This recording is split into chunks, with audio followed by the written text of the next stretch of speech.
काला साया। यूं तो बनारस घाट अपनी खूबसूरती के लिए बहुत प्रचलित है, पर घाट के किनारे कई राज लिए बैठे हैं। ये कहानी शुरू होती है बनारस के घाट के पास बने ममता निवास से, जहां प्रिया लाल जोड़े में ममता के घर उसकी बहू बनकर आती है।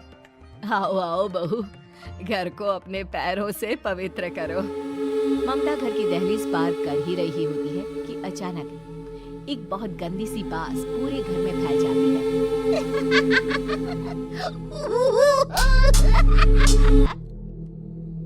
ये बदबू और ये आवाजें, ये कौन हंस रहा है माँ?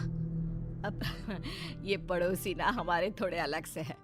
कहाँ हम शाकाहारी और ये मांस मच्छी खाने वाले। छोड़, तू ध्यान मत दे और गृह प्रवेश कर। और हाँ बहू, अपनी सास की एक बात हमेशा याद रखना, इन पड़ोसियों से तो कभी बात नहीं करेगी।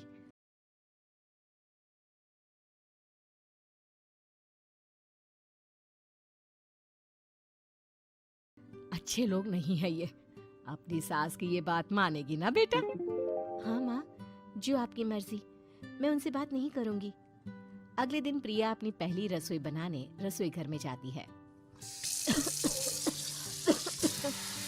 ये छोकी बात तो नाक में जा रही है। एक काम करती हूँ, खिड़की खोल देती हूँ। प्रिया खिड़की खोलने जाती है। इतने जाले, लगता है इस खिड़की को कभी खोला ही नहीं गया। पर ऐसा क्यों? ओह, नॉन वेज की स्मेल आती होगी ना। 2 मिनट के लिए खोल लेती हूँ, फिर बंद कर दूंगी। प्रिया खिड़की खोलती है। खिड़की खोलते ही उसकी नजर सामने वाले घर की खिड़की पर पड़ती है, जहाँ एक लड़की खड़ी होती है, हाथों में मेहंदी, लाल रंग की साड़ी, बिल्कुल सजी धजी, मानो प्रिया की तरह ही वो भी नई नवेली बहू हो। वो प्रिया को देखकर मुस्कुराती है। हे भगवान, माँ ने तो इनसे बात करने को मना किया था। प्रिया फौरन ही खिड़की बंद कर देती है और तवे पर चढ़े रोटी की ओर देखने लगती है, पर वहाँ रोटी न होकर मछली पड़ी होती है। ये क्या? पहली ही रसोई में इतनी बड़ी गलती! हे भगवान, अब मैं क्या करूं? प्रिया बहुत डर जाती है और फौरन रसोई की सफाई करने और फिर सभी के लिए खाना बनाने लग जाती है।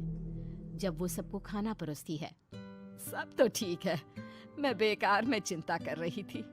हे भगवान, ऐसे ही बस अपनी कृपा बनाए रखना। रात के वक्त जब सब सो रहे होते हैं, तब प्रिया को पायल की आवाज सुनाई देती है, जिससे उसकी आंख खुल जाती है।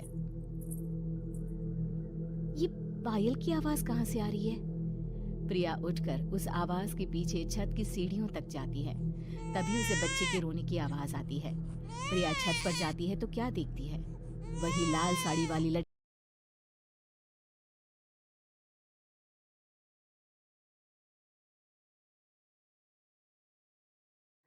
अपनी गोद में एक नवजात बच्चे को घुमा घुमा कर सुला रही है। तभी प्रिया की नजर उसके पेट पर पड़ती है। ओह गॉड, ये तो प्रेग्नेंट भी है। सुनिए, बच्चा सो नहीं रहा है क्या?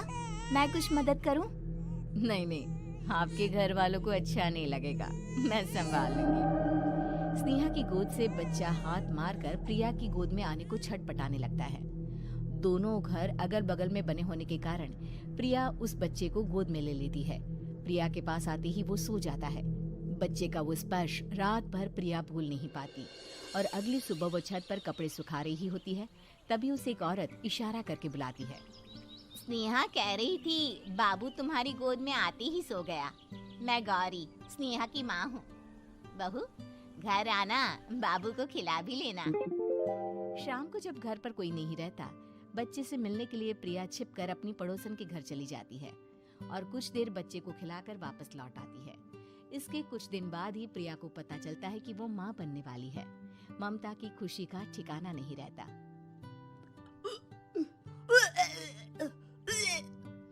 माँ जी, पता नहीं क्यों उल्टी आ रही है।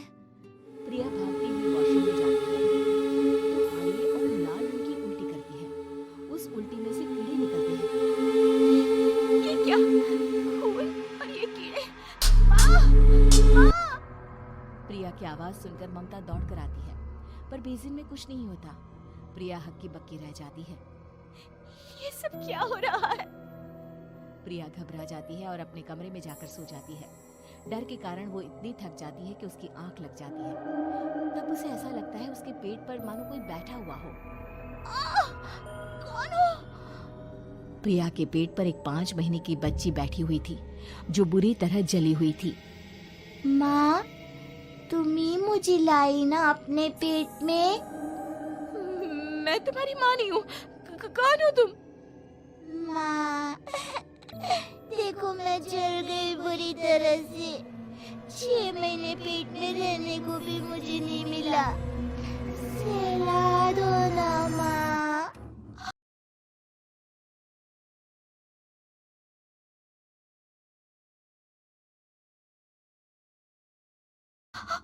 बचाओ! बचाओ! माँ! ममता दौड़कर कमरे में आती है। प्रिया की बातें सुनकर वो सब समझ जाती है। तू कहीं बगल वाले घर में तो नहीं जाकर आई ना बहू? मुझे माफ कर दो, मैं गई थी माँ। उस घर में सब मरे हुए हैं बहू। कई साल पहले स्नेहा उस घर में बहू बनकर आई थी। कुछ ही दिन में वो एक बच्चे को जन्म देने वाली थी। पूरा घर बच्चे के आने की खुशी में खोया था कि एक दिन अचानक उस घर में आग लग गई। सब बुरी तरह जलकर मर गए। गौरी आज भी दादी बनने का इंतजार कर रही है और इसीलिए स्नेहा ने अपना अजन्मा बच्चा तुम्हारी कोख में डाल दिया।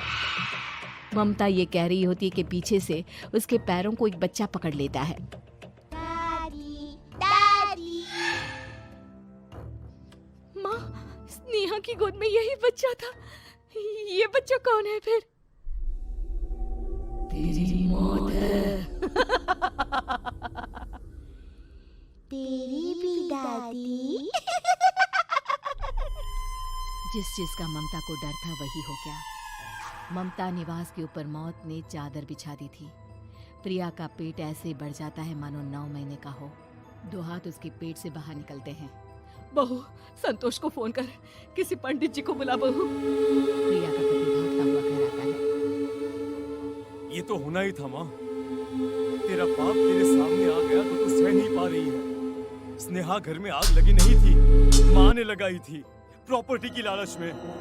और वो बच्चा मेरी पहली पत्नी का बच्चा है, मेरा बेटा, जो कि उस आग की चपेट का शिकार हो गया था। मैंने तुमसे ये सब माँ के कहने पर छुपाया था। मुझे माफ कर दो प्रिया। तुम अगर चाहो तो यहाँ से जा सकती हो।